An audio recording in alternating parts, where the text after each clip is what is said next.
আসসালামু আলাইকুম রহমতুল্লাহি ওয়া বারাকাতুহু। তাহলে এটা আপনি হচ্ছে মানে এটা দেখতেছেন আজকে 7-8 দিন ধরে। জি জি এটা কেমন ছিল? শুরু থেকে গোটা গোটা বিচির মতো ছিল, খাইছি তো হালকা মানে হালকা চুলকাইতো, করতো না? একটু এভাবে করেন তো, হাতটা এভাবে করেন তো। শরীরের আর কোথাও আছে লজ্জাস্থান টজ্জাস্থান এগুলাতে আছে না? বগলের তল বা বিভিন্ন চিপা চিপায় নাই, শুধু এই দুই হাতে। ওই হাতটা একটু দেখে বাবা।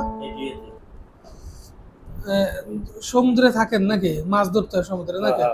যে যারা সাথে থাকেন তাদেরও কি এরকম চুলকানি আছে? আছে কারকার আছে। কারো কারো আছে। পরিবারের আপনাদের যারা আছে তাদের চুলকানি আছে? তাদের চুলকানি আছে। আঙ্গুলটারে এভাবে করেন তো বাবা, ভালো করে পাক করেন। এই না, এইভাবে করে ভালো করে পাক করেন। উল্টা করেন, উল্টা। তাহলে 5-7 দিনের ভিতরে এরকম ভয়াবহ অবস্থা হয়ে গেছে। আগেও চুলকানি ছিল, কিন্তু এবার একটা মরমের মধ্যে যাইতে হই। অন্যদিন অন্য কোনো গুরুত্বপূর্ণ বিষয় নিয়ে আলোচনা হবে। সে পর্যন্ত সবাই ভালো থাকবেন, সুস্থ থাকবেন। আসসালামু আলাইকুম রহমতুল্লাহ।